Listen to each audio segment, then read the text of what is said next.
bagaimana menyelenggarakan dan mengatur majlis ilmu yang disebut majlis ta'lim. Nah, boleh punya dua sifat. Ini yang belum saya bahas kemarin. Sifat pertama, majlisun khas, pengajian khusus. Terlihat dari sana ini? Ya, bagus. Iya, sana ada aja yang lihat tuh. Ya, memang belum saya tulis. Tapi belum saya tulis sudah kelihatan. Itu imannya sudah sampai ke titik yang entah di mana. Pengajian. Ya, belum saya tulis sudah kelihatan. Pengajian itu bisa dibagi dua. Ya. Yang pertama pengajian yang khusus. Kedua pengajian yang umum. Ini. Yang khusus dibagi dua lagi. Ada yang terkait dengan gendernya. Ya. Misalnya khusus pengajian ibu-ibu saja. Khusus pengajian bapak-bapak saja. Artinya kan dikhususkan. Ya, pengajian ibu-ibu kan jelas kalimatnya ibu-ibu.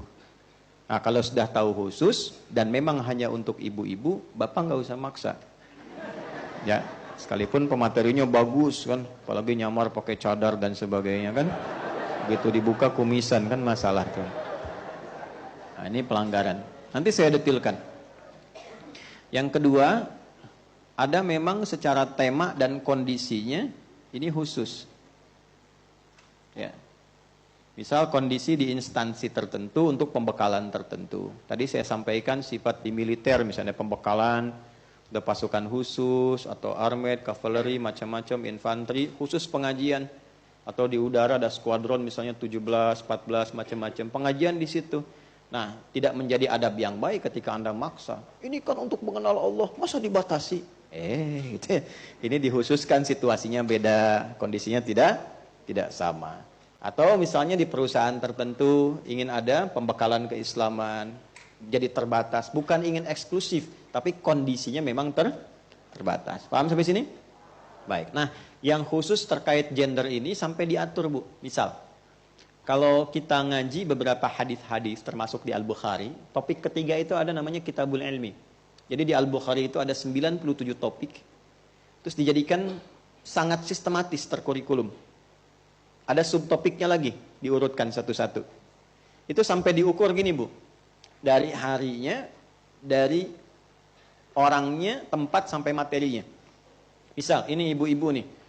Nabi itu sering milih hari apa sih pengajian untuk ibu-ibu?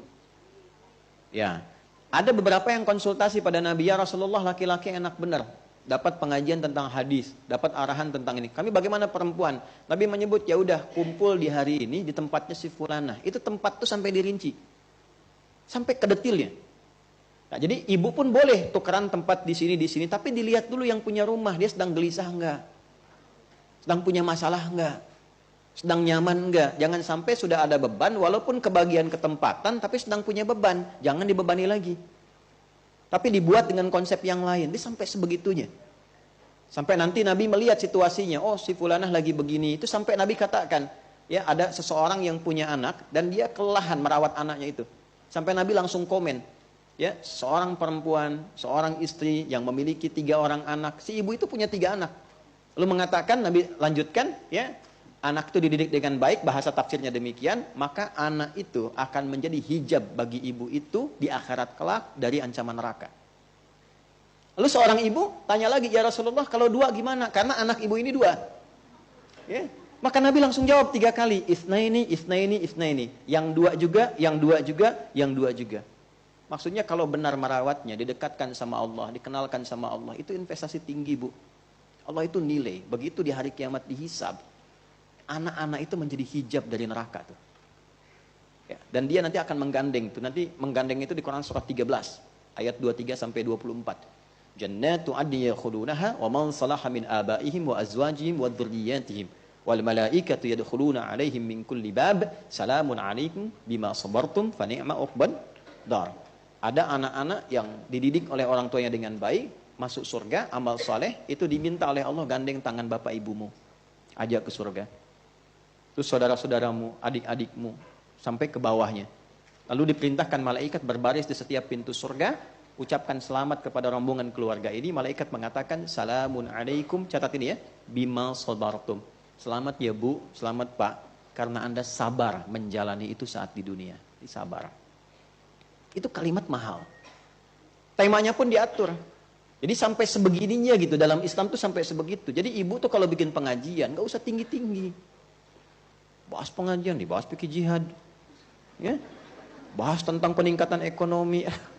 Udah ibu di rumah ngaji gimana caranya jadi perempuan yang baik. Ayat-ayat, hadis-hadis tentang jadi ibu, jadi istri, jadi anak. Apakah boleh perempuan kemudian bekerja, profesi apa yang dibolehkan, seperti apa syaratnya, itu yang dibahas. Jangan dikira sendirian, zaman Nabi itu ada yang perawat, ada yang dokter. Jangan salah loh. Sayyidah Aisyah itu seorang ahli di bidang kedokteran. Sayyidah Fatimah itu ahli di bidang perawatan. Beliau seorang perawat. Itu ada nasabnya. Ya, ini ada turunan-turunan. Sama dengan tema-tema khusus, saya sering sampaikan. Ya, teman-teman misalnya yang pebisnis nih. Pebisnis, pengusaha, kenapa sih nggak ada kajian khusus membahas tentang dunia usaha? Keluarkan ayat-ayat khusus membahas tentang bisnis. Hadis-hadis pedoman tentang berbisnis bagaimana. Keluarkan, inilah yang dimaksud tematik. Anda yang mahasiswa-mahasiswa, kenapa nggak kumpul? Keluarkan kajian tentang bab ilmu. Ayat-ayat yang bisa menghadirkan akselerasi pengetahuan. Gimana caranya menghafal dengan cepat. Menghafal dengan mudah.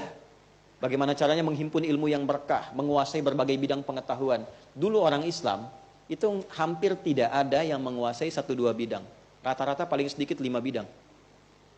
Ya, silahkan cek Imam Syafi'i itu berapa disiplin ilmu yang dikuasai. Bukan hanya tafsir, hadis, fikih, ya, usul fikih, sejarah. Beliau itu juga khatam dalam bab kedokteran. Ya. Ada yang sampai juga ke bidang-bidang fisika. Ya, Anda kenal misalnya pernah dengar Avicenna itu? Ya kan? Ya.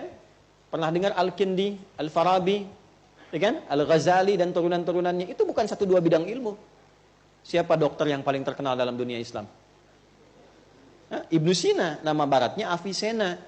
Orang taunya cuma bapak kedokteran. Itu anak ini dari kecil sudah didekatkan oleh orang tuanya menjadi ahli Quran.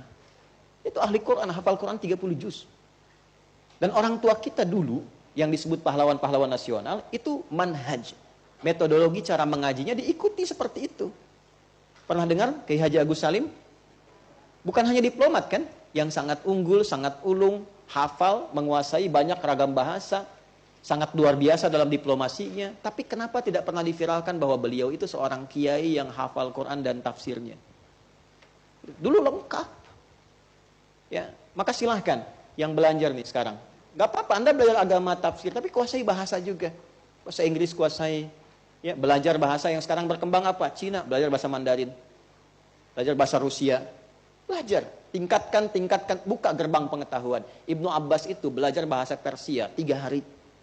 Dikuasai. Terserah Anda bilang terserah Anda. Pokoknya 3 hari itu selesai. Nah, gimana caranya? Nah, itu nanti ada babnya, makanya ngaji, belajar. Belajarnya yang betul.